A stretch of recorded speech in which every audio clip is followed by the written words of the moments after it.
La Russie recrute quelques milliers de soldats du Yémen pour aller combattre en guerre en Ukraine. Russian forces will grow. They are growing their force generation. They are creating new brigades. By the end of the year, they wanted to achieve. By June 1st, they achieved half of what they tried to put as an objective. They have problems with mobilization. That's why they use DPRK. They use a lot of people like mercenaries from Africa, Asia. Now they use DPRK, so it means that they have problems, but they're not stopping, they're growing.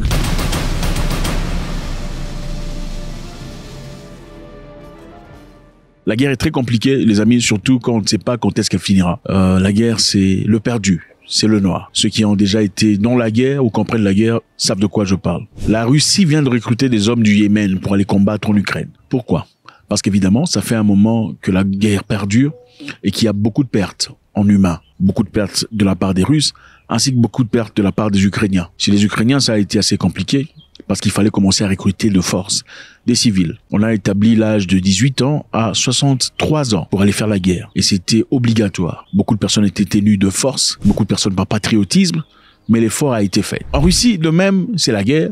Ça ne veut pas dire que quand vous êtes de la Russie, vous ne perdez pas des hommes. Bien sûr qu'il y a des hommes qui tombent. Il faudrait remplacer ces personnes. Bien que la Russie, d'après elle, n'est pas en guerre ouverte, mais toujours en opération spéciale, on n'a pas fait appel à tout ce qu'il y a comme réservistes. Voilà pourquoi la Russie a fait appel aux Nord-Coréens en échange avec quelques outillages militaires. Les Nord-Coréens, à hauteur de 12 000, sont présents en Russie en train de faire face aux Ukrainiens pour récupérer le territoire russe en possession par des Ukrainiens. Maintenant, à ce qui paraît, depuis le mois de juillet, les Russes ont recruté à travers des groupes alliés Houthis, soutenus par l'Iran, et leur promettaient des emplois lucratifs et des communications, la citoyenneté russe aussi. Et beaucoup parmi ces jeunes qui ont fait la guerre, d'ailleurs, beaucoup sont des hommes de guerre, pas nécessairement militaires, sont partis en Russie et répondu à l'appel. Il y a aussi eu des civils munis de leur esprit chevaleresque, parce que généralement, vous savez, les gens du Moyen-Orient sont des gens qui n'ont jamais peur de guerre. Ils sont partis en Russie pour aller représenter leurs lois et leurs droits. Donc, on dit que les hommes ont apparemment été recrutés par des groupes liés aux Houthis, soutenus par l'Iran. Ils promettaient des emplois lucratifs et la citoyenneté. Donc, ces personnes, évidemment, vont partir représenter la Russie dans leur guerre parce qu'ils estiment que, contrairement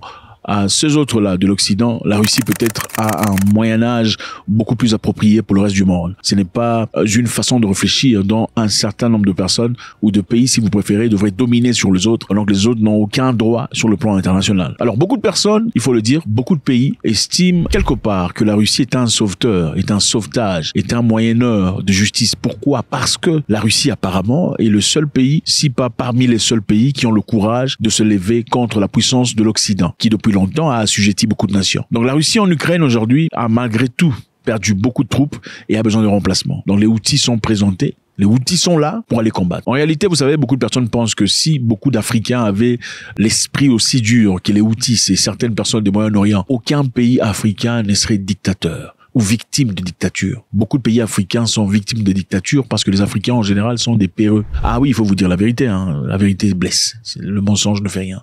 Si vous saviez que vous n'étiez pas peureux, vous ne serez pas dérangé par ça. Si vous l'êtes en tout cas. Les Africains en général sont peureux. Ils ont peur d'aller mourir. Ils ont peur de se sacrifier pour la nation. Ils attendent toujours qu'une autre personne fasse le sacrifice, même s'ils sont aussi sujets à l'assujettissement. Pendant que ceux-là sont prêts à se sacrifier, à tort ou à raison, pour les intérêts généraux. Donc, les Africains pourraient en tirer quelques leçons, certaines personnes pensent. Alors, en Russie, on a fourni beaucoup d'efforts jusque-là pour recruter la jeunesse. On a même offert à hauteur de 100 000 $ de retrait de dettes à toute personne qui voudrait aller faire la guerre ou partir au front. Donc, si vous avez des dettes de la banque, la dette de l'État, vous devrez quelque chose à l'institution. On vous réduira ou on va retrancher cette dette à hauteur de 100 000 $ pour que vous partiez à la guerre. On a même offert des salaires assez élevés pour certaines personnes pour aller en guerre. On a offert aux prisonniers l'opportunité d'aller faire la guerre pour retrouver leur liberté. On a offert des armements et des conditions appropriées à certaines personnes pour aller faire la guerre. Ceci veut simplement dire que la guerre n'est pas bonne. Alors la question qui reste est évidente. Pourquoi les Houthis sont partis en guerre? Est-ce parce qu'ils détestent l'Occident? C'est une probabilité. Pourquoi détesteraient-ils l'Occident? Les Houthis détestent manifestement l'Occident parce que l'Occident soutient Israël. Et les Houthis sont en guerre depuis longtemps contre Israël. Les Houthis sont-ils partis peut-être à cause de l'Iran, puisque l'Iran est un allié de la Russie et aussi allié des Houthis, puisque l'Iran, comme vous le savez, fournit les armements nécessaires aux Houthis pour aller faire la guerre. Si une personne qui vous fournit les armes pour continuer à faire la guerre, vous défendre, vous demandez de faire quelque chose de très important, quelles en seraient les chances que vous disiez non? Très peu. Puisque en refusant, évidemment, on pourrait carrément couper l'aide. Et ce serait détrimental à votre progrès et votre évolution, ou votre système existentiel. Les Houthis sont-ils peut-être partis à cause des salaires, à cause des bons salaires qui leur sont proposés par les Russes? C'est une probabilité. Ça pourrait aussi être une combinaison des trois raisons à la fois. Alors, il se paraît qu'il y aurait un déserteur de l'armée russe. C'était un chef de l'armée, un officier supérieur, aurait déserté l'armée et parti de l'autre côté, vous savez, et a donné des interviews à travers lesquelles il a certifié que l'arsenal nucléaire russe est en effet très prêt et très modernisé. Donc, contrairement aux informations que beaucoup de personnes ont eues, aux informations qui courent les rues, hein. On raconte que les Russes, leur arsenal vieux, datant de l'Union soviétique, en cas de guerre contre l'OTAN, avoir beaucoup de difficultés à fonctionner correctement. Un officier supérieur qui a déserté l'armée russe vient de renforcer l'idée selon laquelle l'immense arsenal atomique est en état d'alerte et prêt à fonctionner maintenant. That's a very simplified view from so-called experts. Russia has an enormous arsenal and a huge amount of warheads and constant patrol on land, sea and air.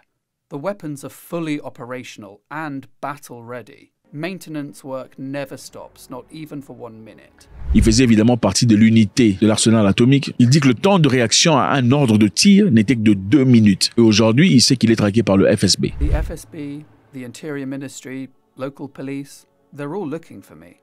I realized I could be kidnapped and taken to Russia by plane. Now, I try to help other soldiers to flee. I understand the more that I do that, the higher the chances they could try and kill me. Le FSB, c'est le service spécial, un peu comme l'FBI et la CIA, modèle russe. Donc c'est pour dire qu'il y a beaucoup de bruit sur Internet où on dit que les armes russes sont vieilles. Hein, il s'est rouillé, ça date de l'époque soviétique. Ils ne sont pas à même de faire ce qu'ils prétendent faire. Ils n'ont pas les capacités. Il n'y a pas eu d'entretien. C'est un peu comme les Africains en général. On leur donne une voiture, on roule la voiture jusqu'à ce que la voiture pète. Alors là, on va faire des entretiens. Enfin bref, excusez-moi, mais vous savez que je dis la vérité. Alors on estime les Russes un peu du genre à attendre jusqu'à ce que les... Enfin, vous comprenez de quoi je parle. Le monsieur certifie que ce n'est absolument pas correct. L'arsenal russe est bien prêt. Ils sont en capacité de destruction comme jamais dans le passé. Et l'arsenal nucléaire est immense et bien entretenu.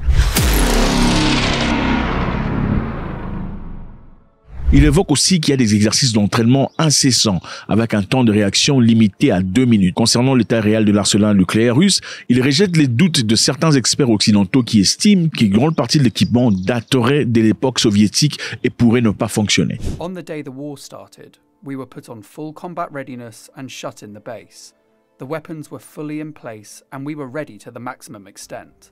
The state of alert was cancelled after 2 or 3 weeks. Je ne sais pas pourquoi les Européens ont cette tendance de penser que voilà, c'est pour eux seulement qui fonctionne. Tout ce qui est chinois, ça fonctionne pas, tout ça. Tout ce qui est russe, écoutez, c'est soviétique, ça fait tout ça.